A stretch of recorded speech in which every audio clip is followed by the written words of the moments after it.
আমাদের সবার মনে যে কথাটা ফাল পারে নিত্যদিন, আজকে তার জবাবটা পাবেন। আমি কেমনে আপনার আমার সবার মনের কথা জানি?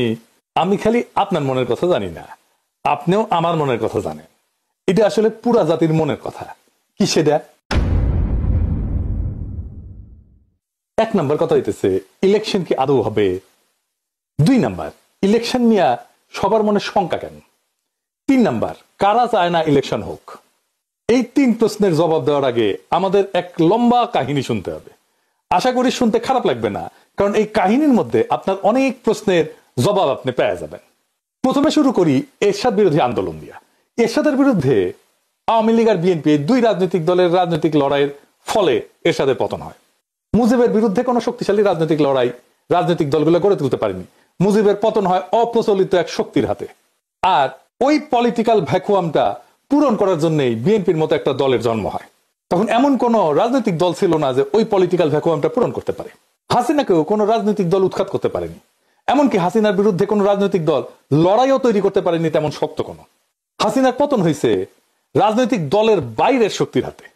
এই বাইরের রাজনৈতিক শক্তি শুধু ছাত্ররা না, রাজনৈতিক দলের বাইরের শক্তি অনেকগুলো ছিল, অনেক কয়েকজন দাঁড়ায় গেছিল। এরা কারা কারা? এদের চেনা কঠিন না।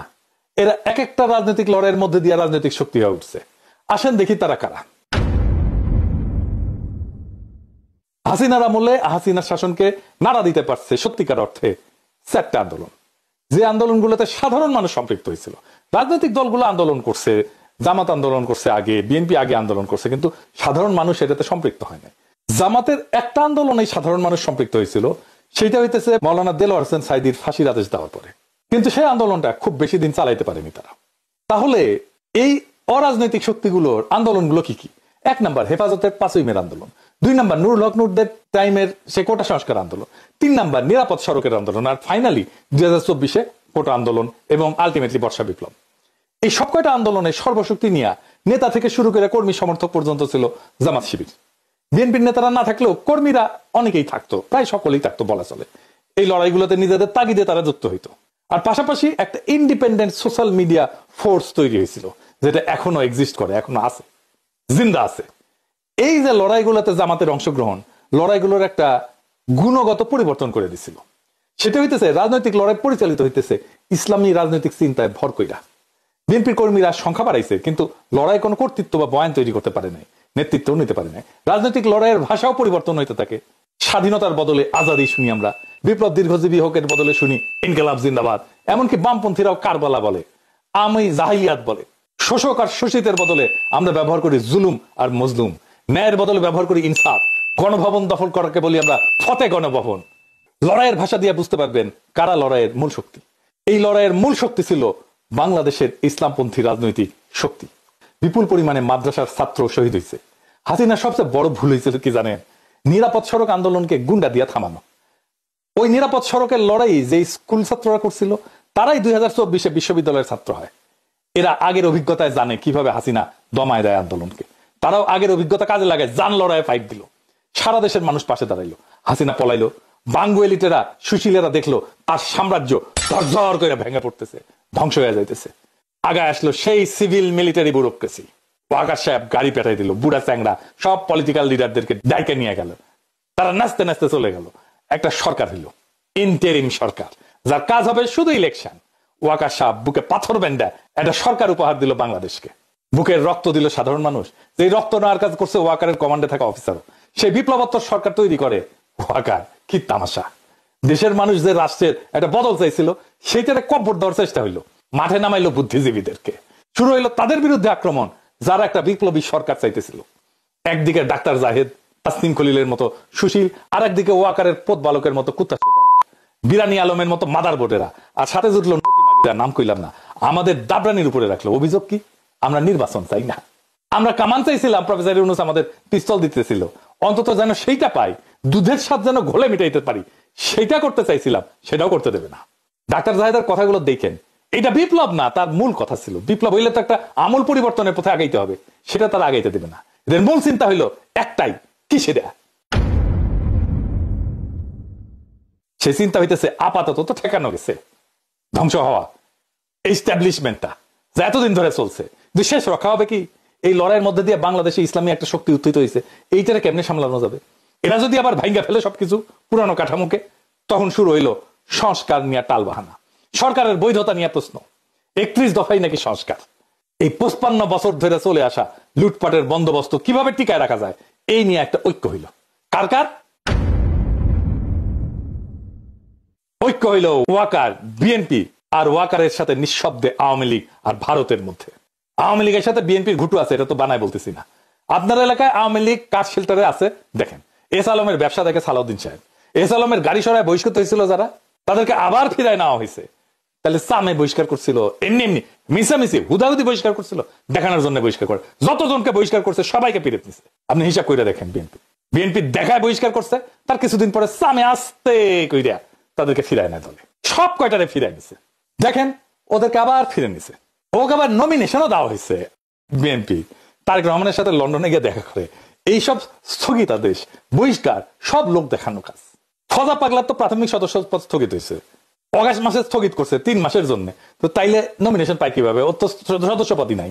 আর একটা মজা দেখায়, বিএনপির একটা নীতি নিছিল, এক পরিবার এক প্রার্থী। যে দেখেন, মানে এক পরিবার থেকে একজনই প্রার্থী হবে। খন্দকার মশারা বসে গল্প করে কইছেন, দেখেছেন আমরা এক পরিবার থেকে একজনের বেশি প্রার্থী দেই নাই। তাই তো, এক পরিবার থেকে তো একজনের বেশি প্রার্থী দেন নাই তো, তাই না? তারেক রহমানের পরিবার থেকে তো 2 জন প্রার্থী, তারেক রহমান আর বেগম খালেদা জিয়া। মানে নীতি সবার জন্য, ওনাদের জন্য না, তাই না? ওনারা নীতির উপরে হুদাই নীতি কথা তাইলে করার দরকার আছে। এর মধ্যে বিএনপি প্রফেসর ইউনূসের সরকারের কাউরে তার কোলে নিয়ে নিছে, যেন তারা একসাথে সিস্টেমটাকে টিকে রাখতে পারে। এতদিন তারা মোটামুটি খোশ মেজাজেই ছিল, কিন্তু সব হিসাব তাদের পাল্টে গেল। একটা ভয় তাদের তারায় ফেরতেছে সেই দিন থেকে, বিরাট একটা ভয়। কি সেই ভয়, আর কেন তাদেরকে তারায় ফেরতেছে, আর কোন দিন থেকে তারা ভয় পাইতেছে, সেই জিনিসটা আসেন বুঝে দেখি। গত 20 বছরে যারা ভোটার হয়েছে, তারা কারে ভোট দিবে জানেন? জানেন না তো, আমরা কেউই জানি না। বিএনপি কে যে ভোট দিবে না এটা তো জানা গেছে। ছাত্র সংসদ নির্বাচনে দেখা গেছে তরুণেরা ভোট দিতেছে বিএনপি কেনা। বিএনপি থার্ড হয়েছে বেশিরভাগ জায়গায়। আগে তো টাকা দিয়া ভোট কেনা যাইতো, গুন্ডার হুন্ডা দিয়া কেন্দ্র দখল করা যাইতো। এটা কি আবার করা যাবে? যাবে না, ওরাও নিশ্চিত না। আগে মনে করেছিল ইলেকশন দিলে তো বিএনপি জিতে যাবে, তাই রে নাই রে না। এখন সেই কনফিডেন্স আর নাই। কনফিডেন্স থাকলে জাস্টিস শাহাবুদ্দিনের 91 ইলেকশনের মতো একটা ইলেকশন করে ফেলতো, সবকিছু ঠিক আছে। এরশাদ নাই, বাকি সব ঠিক আছে, তাই হইতো। ওইটা করলে একটা মোটামুটি ফেয়ার ইলেকশন দিত। যদিও ফেয়ার ইলেকশন দিলে 91 মতো চমক আসতে পারে। 91 কি হয়েছিল জানেন? আর্মি, প্রশাসন, পুলিশ, ব্যুরোক্রেসি, এমনকি বিএনপিও মনে করেছিল আওয়ামী লীগ ক্ষমতা আসবে। ক্ষমতা আসলো বিএনপি। ওই একই অবস্থা হবে এবার। আর্মি তো বিএনপির সাপোর্ট দিতেছে, ওয়াকার দিতেছে। প্রফেসর ইউনূসের সরকারের কিছু উপদেষ্টাও কাজ করতেছে বিএনপির জন্য। কিছু যে ভিড়িছে, বিএনপি কইছে আপনাকে রাখবো আমরা পরের সরকারে, আর আনন্দে চলে গেছে আর কি। জামাত মনে করে যে বিএনপি ক্ষমতা আসতেছে, কিন্তু ডিপ স্টেট এটা মনে করে না। তারা সেই জন্য 2008 সালের নির্বাচনের মতো ব্যবস্থা করতে যাচ্ছে, যেখানে সুনিপুণ ভাবে গোয়েন্দা সংস্থা নিয়ন্ত্রিত একটা ইলেকশন হবে। বিএনপির সাথে ওয়াকার আছে, কিন্তু ব্যুরোক্রেসি পুলিশের পুরোটা নাই। এটাই বিএনপির মাথা ব্যথা, ওয়াকারেরও মাথা ব্যথা। প্রফেসর ইউনূসের বেশ কিছু উপদেষ্টা কবজা করে ফেলছে। তাই বিএনপি প্রশাসন আর পুলিশ আর ব্যুরোক্রেসিকে কিভাবে কবজা করা যায় এই ঘুটু করিচ্ছে। প্রফেসর ইউনূসের কাছে খালি ধর্ণা দিচ্ছে। জামাত কি বুঝতে পারছে যে এরকম একটা নির্বাচনের পায়তারা চলিচ্ছে? 2008 সালে কিন্তু বিএনপি বুঝতে পারে নাই, এমনকি জামাতও বুঝতে পারে নাই এমন ইলেকশন একটা হইতেছে। অনেকে মানা করছিল কিন্তু বিএনপিকে ওই নির্বাচনে না যাইতে, যেমন ফরদ মজার ভাই কইছিলেন। এটা ফরদ মজার আমাকে নিজেই কইছেন। এইবার জামাত আগে থেকে সতর্ক। তাই দেখেন জামাতের বিরুদ্ধে কামান দাগানো ইতিমধ্যে শুরু হয়েছে। জামাত নাকি নির্বাচনই চায় না, মানে শিবির যেটি নির্বাচন করেছে সেটি তো জিতিচ্ছে। জামাতের অবস্থা আপনারা জানেন, জামাতের তো অবস্থা খারাপ না, জামাতের জনপ্রিয়তা বাড়ছে না। জামাত কেন নির্বাচন চাইবে না? বুঝতে পারতেছেন তো কে কেন কোন কথা কইতেছে। জামাত যদি মাঠ ফাঁকা মাঠ ছাইরা না দেয়, ছাইরা দেওয়ার সম্ভাবনা কম, তাইলে একটা ভয়ঙ্কর সংঘাতময় নির্বাচন হবে। কার কার মধ্যে সংঘাত হবে? যারা একটা পাতানো নির্বাচন করতে চাইতেছে আর যারা নির্বাচনে বিজয়ী হইতে চায়, জনগণের যাদের সমর্থন আছে। প্রফেসর ইউনূস বলছেন একটা সুন্দর নির্বাচন উপহার দিতে চান। যদি তাই চান তাহলে গোয়েন্দা সংস্থার এই পরিকল্পনা যেন বাস্তবায়ন করতে না পারে সেই ব্যবস্থা প্রফেসর ইউনূসকে করতে হবে। কোন রাজনৈতিক দলের আবদারে চাপে প্রশাসনে বা পুলিশে কোনো পরিবর্তন করবেন না। আপনার নিরাপত্তা উপদেষ্টা নাকি পুলিশেও নাক গলাইতেছে, শোনা যাইতেছে ওনার সাথে নাকি তারেক রহমানের বরাবর হয়েছে, সিস্টেম হয়েছে। সেই জন্য তার বিরুদ্ধে বিএনপি নীরব হয়ে গেছে। আগে দেখেছিলেন না, একসময় মনে হয়েছিল খলিলুর রহমানকে তো না সরিলে মুখ ধোবো না, ভাত খাবো না, ঘুম যাবো না আজকে রাতে, এদিক করছিল বিএনপি। এখন সবকিছু শান্ত, ঠান্ডা, পুকুরের মতো শান্ত। খলিলুর রহমান এখন তাদের সমস্যা না। ক্ষমতা একটা আশ্চর্য জিনিস, বুঝাও কত মানুষকে পাল্টায় যেতে দেখলাম। কখনো যদি আমার দেখেন ক্ষমতার কাছাকাছি দৌড় মারিচ্ছি, পিছে থেকে টেনে ধরে রাখবেন, খিচ্চা টেনে ধরে রাখবেন। যেন ওইটি যাবার না পারি। যাই হোক, বাংলাদেশের দুর্ভাগ্য হইতেছে মুষ্টিমেয় এলিট সংখ্যাগুরু মানুষকে শাসন করে সবসময়। আর সংখ্যাগুরু মানুষ এই এলিটদেরকে উৎখাত করার জন্য রক্ত দেয়, তারপর আবার বুঝাই টুজাই আবার এলিটরা এসে বসে পড়ে। এই ব্যবস্থাকে উৎখাত করার সুযোগ এসেছিল 5ই আগস্টে, আমরা হারাইছি সেই সুযোগ। সামনে নির্বাচনে যদি সিস্টেম করে জিতায় দেওয়ার চেষ্টা করা হয়, তাহলে বিপ্লবের যেটুকু অবশিষ্ট আছে না, তা ধ্বংস হয়ে যাবে। এখন আপনাদের কাছে প্রশ্ন, এই বিপ্লবকে কি ধ্বংস হইতে দিবেন? তবে এখন সময় কেবল অভিযোগ বা হতাশার না, আমি হতাশ হইতে নিষেধ করি। এখন সময় জায়গায় ওঠার, এক হওয়ার, আর নিজের ভবিষ্যৎ নিজের হাতে নেওয়ার। এটাই আমাদেরকে রক্ষা করবে। ইতিহাস বলছে যখন জাতি বিভক্ত হয় তখন এই এলিটেরা শোষকেরা টিকে যায়, কিন্তু যখন মানুষ সচেতন, ঐক্যবদ্ধ, সাহসী হয়, তখন কোনো কৃত্রিম শক্তি তাকে দমায় রাখতে পারে না। এই যে যারা যারা এক হয়েছে, আওয়ামী লীগ, ভারত, ওয়াকার, বিএনপি, প্রফেসর ইউনূসের কিছু উপদেষ্টা, এগুলো কৃত্রিম শক্তি। এই শক্তি দমায় রাখতে পারবে না বাংলাদেশের সাধারণ মানুষকে। আমাদের তরুণদের রক্ত, স্কুল কলেজ বিশ্ববিদ্যালয়ের ছাত্রদের আত্মত্যাগ, সাধারণ মানুষের ন্যায়বোধ, তাদের লড়াইয়ের ক্ষমতা, এগুলো নিছক স্মৃতি কথা না, এগুলো ভবিষ্যতের ভিত্তি। এগুলোকে রক্ষা করতে হবে শুধু কথায় না, কর্মে, সততায়, সংগঠনে, তথ্যে, আইনে, নৈতিক প্রতিরোধের মাধ্যমে। এইবার আমাদেরকে ভাবতে হবে, আমরা কি কেবল কথা বলবো নাকি বদল আনবো? ভয়, অপপ্রচার আর বিভক্তিকে হারাইতে হইলে লাগবে ধৈর্য, পরিকল্পনা আর সাহস। এখনই সময় সেই সাহস দেখানোর। এই দেশটা আমাদের, এই দেশ এলিটদের না, এই দেশ সংখ্যাগরিষ্ঠ সাধারণ দরিদ্র মানুষের।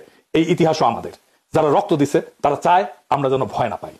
অন্ধকার যত গভীরই হোক, ভোরের আলো আসবেই, যদি আমরা একসাথে থাকি এবং বিশ্বাস করি যে পরিবর্তন কেবল সম্ভব না, পরিবর্তন অপরিহার্য। সামনের ভোটের জন্য তৈরি হন। কাকে ভোট দেবেন সেটা নিয়ে আলাপ হবে, আলাপ করা যাবে, কিন্তু কাকে ভোট দেবেন না সেইটা এখনই ঠিক করে ফেলেন। কাকে ভোট দেবেন না সেটা আমার মুখ ফুটে বলে দেওয়ার দরকার নেই, আপনারা নিজেরাই জানেন। এটাই বিজয়ের প্রথম ধাপ। আমরা এই নির্বাচনে বেহাত বিপ্লবের পুনর্দখল করব, করতে পারবো ইনশাল্লাহ, যদি আমরা এক থাকি, যদি আমাদের কৌশল ঠিক থাকে, যদি আমাদের সাহস, সততা এবং লক্ষ্য স্থির থাকে। ইনকিলাব জিন্দাবাদ।